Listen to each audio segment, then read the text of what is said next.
Life on the ranch was simple, steady, and peaceful. For years, I had worked this land with my own two hands.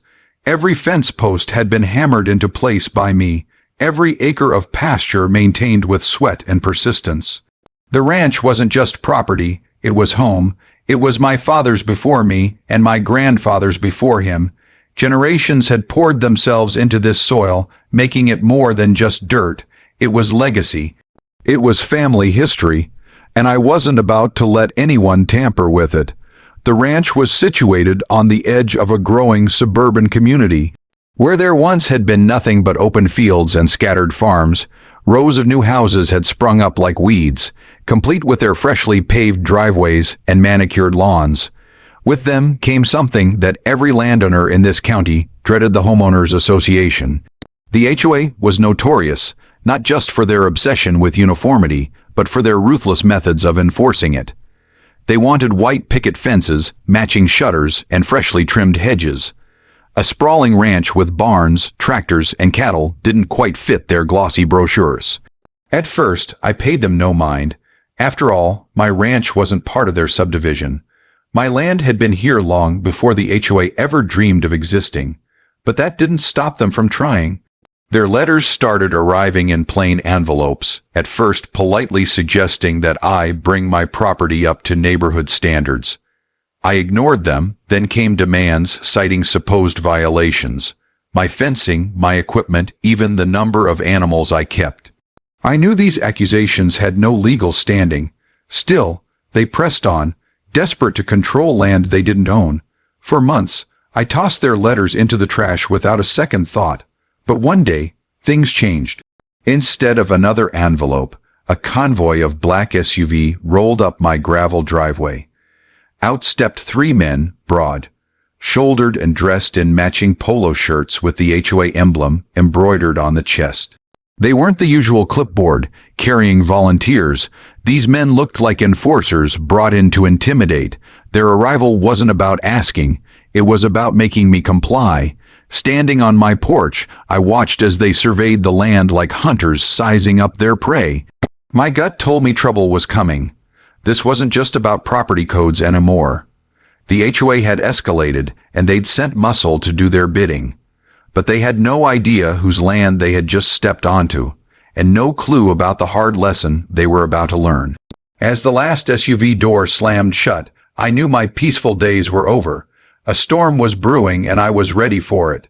The men wasted no time making their intentions clear.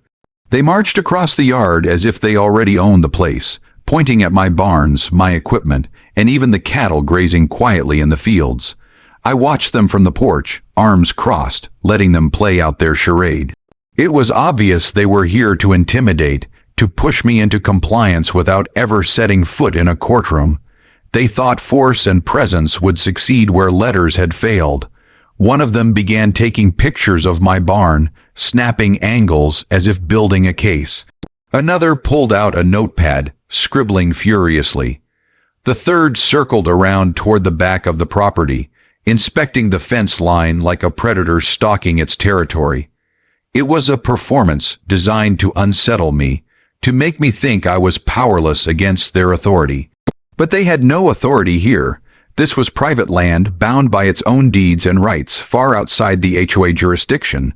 Their presence wasn't lawful. It was invasive. Still, I let them carry on. I wanted to see how far they would go, how reckless their arrogance would become. It didn't take long. By mid-afternoon, they were barking orders at one another, discussing enforcement actions, and even talking about how they would fine me daily until I submitted. Their audacity was staggering. They truly believed they could dictate terms on a property that had never been part of their association. That night, I sat at my kitchen table, the day's events still replaying in my mind. I knew their tactics wouldn't stop here. Bullies like that didn't walk away when ignored. They escalated. They came back harder, more desperate, more reckless. And that was exactly what they did. Over the next week, I caught them parked along the road at odd hours, binoculars in hand, watching the ranch like vultures. My mail filled with threats about legal action and property seizures. Neighbors whispered that the HOA was plotting to make an example out of me, to show the entire community that no one could resist their control. But what they didn't understand was that this land wasn't just dirt and wood. It was freedom, and freedom was worth fighting for. Their dirty tactics only steeled my resolve. If they wanted a fight, I was ready to give them one they'd never forget. By the time the HOA enforcers returned, I was ready. They pulled up in the same SUV, but this time they didn't just come to look around. They came with tools, chains, and even spray paint. Their plan was clear. They weren't waiting for compliance. They were going to enforce it themselves. It was trespassing at its boldest form, a violation not only of my property, but of my rights. They thought no one would stop them. They thought wrong. I stood by the barn as they climbed out, their arrogance radiating with every step. The first one headed straight for my livestock gate, muttering about how this would be condemned. Another strode toward the barn, spray can in hand, ready to mark it for demolition, my fists clenched. I gave them their chance to leave, to turn back before they crossed a line they couldn't uncross. But bullies rarely retreat, and these men were no exception. So I let them cross. The moment their boots touched my land with destructive intent, the battle lines were drawn. They were no longer guests, no longer nuisances. They were intruders, and intruders on this ranch faced consequences. I didn't confront them with words or shouts. Words meant nothing to men like that. Instead, I let the land itself teach them the lesson. They didn't know that every inch of this property was built with resilience, with defenses shaped by years of protecting livestock from predators and trespassers. Hidden trenches, reinforced fencing, and natural deterrents lay in wait, unseen until triggered. And one by one, those bullies found out the hard way what happens when arrogance meets preparedness. As the sun dipped behind the hills, the ranch had turned into a proving ground. The enforcers had come with confidence, but by dusk, their bravado had begun to crack. They weren't dealing with a man who would bow down. They were dealing with a rancher who knew every inch of his land and who had no intention of giving it up. The next morning, they came back again. This time, they brought even more men, convinced that numbers would give them strength. 6 of them in total, all dressed the same, carrying the same air of manufactured authority. They were determined to break me, but they hadn't realized that the ranch wasn't just mine. It was alive, built to resist intruders, shaped to fight back. As they fanned out across the property, I moved quietly through the shadows, watching. One stepped directly into the old irrigation ditch I had left uncovered, disappearing waste, deep in muddy water. Another tried climbing the fence near the north pasture, only to find it reinforced with barbed wire that tangled his clothes and held him in place like a snare. Panic spread quickly. Their polished image of control crumbled into chaos. Still, they pressed on, too proud to retreat, and that was their biggest mistake.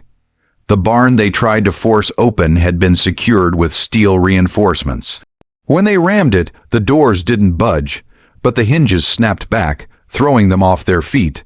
Their SUV, parked carelessly at the entrance, were soon blocked in by a herd of cattle I had guided down the driveway.